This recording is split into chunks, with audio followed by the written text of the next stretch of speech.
Halo guys, di sini sekarang ada mainboard TV Sharp 2T C42DF1i dengan kode baut mainboardnya KIP WBNH 196WJZZ versi D. Dan pada video kali ini saya akan melakukan proses backup file firmware dari TV ini. Dan semua perlengkapan sudah saya siapkan. Oke, langsung saja di sini saya mulai.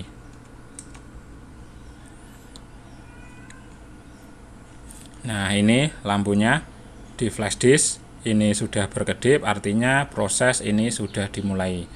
Dan nanti untuk file firmware-nya akan masuk ke dalam flash disk ini.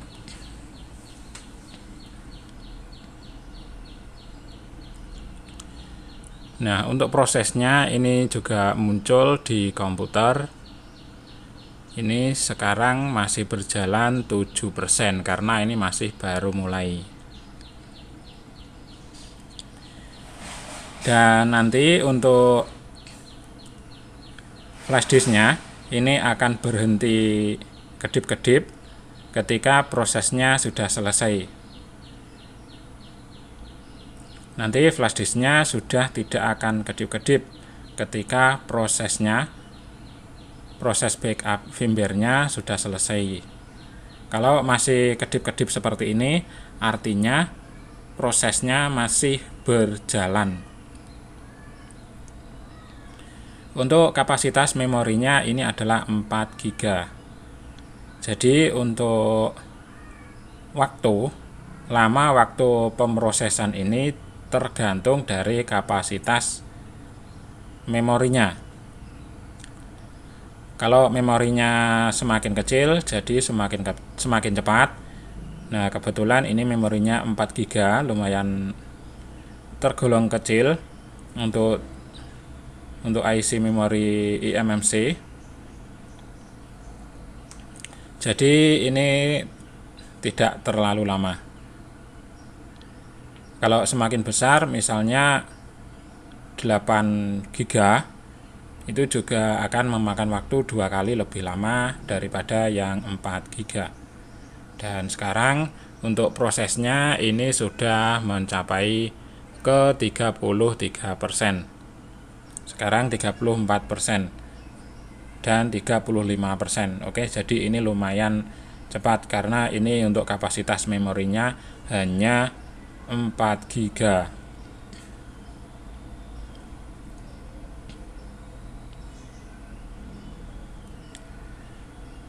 Dan ini masih ditunggu karena ini prosesnya masih berlangsung. Tandanya adalah flash disknya masih berkedip, masih kedip-kedip. Dan untuk prosesnya di komputer ini pun juga masih berjalan 45% sekarang.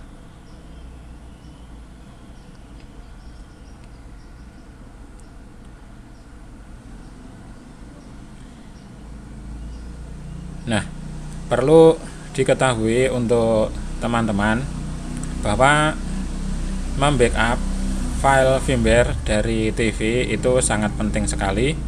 Untuk TV kondisi normal itu sangat penting sekali untuk di backup file firmware-nya. Namun ini hanya dilakukan oleh teknisi yang ahli saja. Kalau misalnya belum ahli dalam bidang seperti ini firmware ataupun masih ragu, nah sebaiknya tidak perlu dilakukan hal seperti ini, karena apabila ada kesalahan maka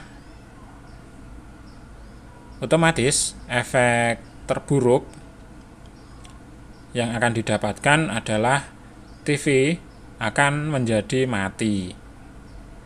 TV-nya menjadi mati sehingga teknisi pun jadi merugi. Nah, jadi untuk teknisi yang belum ahli dalam bidang firmware seperti ini bisa meminta bantuan kepada teknisi lainnya yang sudah ahli dalam hal ini apabila ingin memperbaiki TV dalam bidang firmware.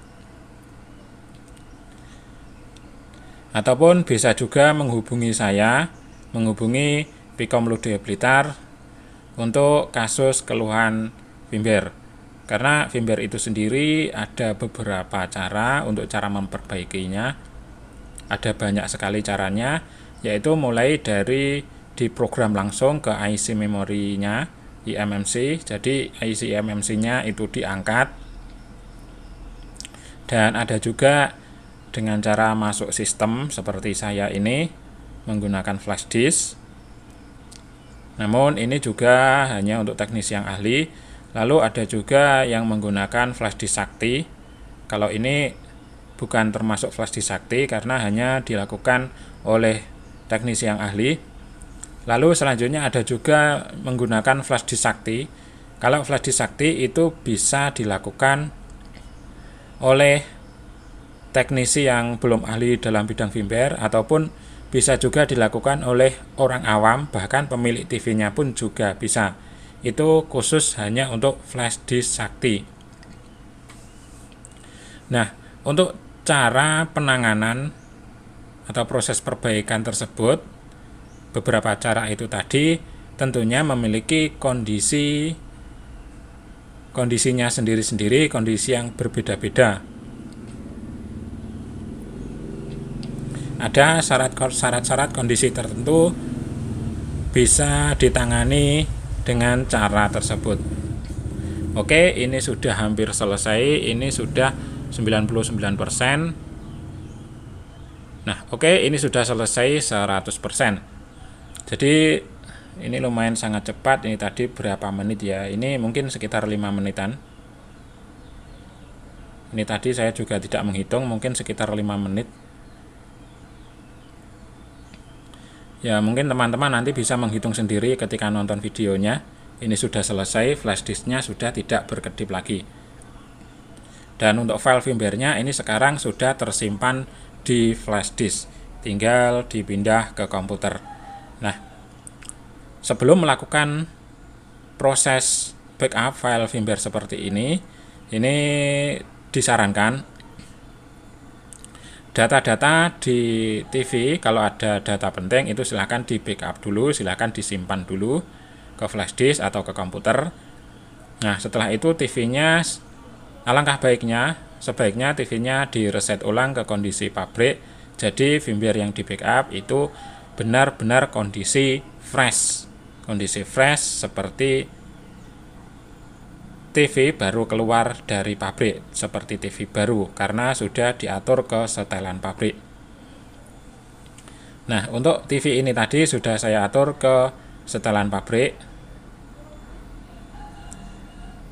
Dan untuk caranya bagaimana melakukan reset TV ini ke setelan pabrik bisa dilihat di video saya yang sebelumnya, itu sudah ada.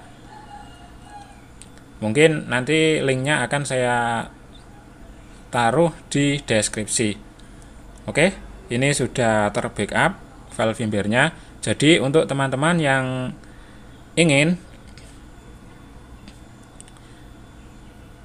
menginginkan file firmware-nya ini sudah ready di Pikom Ludoyo Blitar, ataupun memiliki keluhan kendala TV-nya untuk masalah firmware seperti ini, bisa menghubungi Pikom Ludoyo Blitar.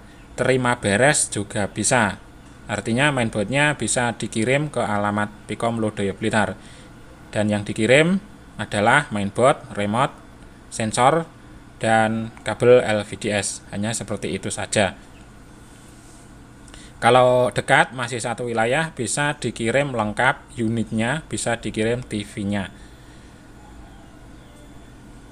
Oke, sudah bisa dipesan di Pikom Ludoyo Blitar.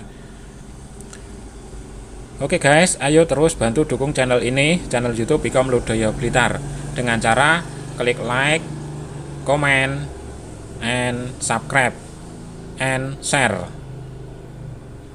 Jangan lupa klik tombol loncengnya. Aktifkan tombol loncengnya agar mendapatkan pemberitahuan update video terbaru dari Pikom Ludoyo Blitar. Silahkan dibagikan video ini, di-share ke kerabat, teman-teman. Mungkin saja sedang membutuhkan informasi seperti ini. Oke, sekian. Terima kasih. Thank you.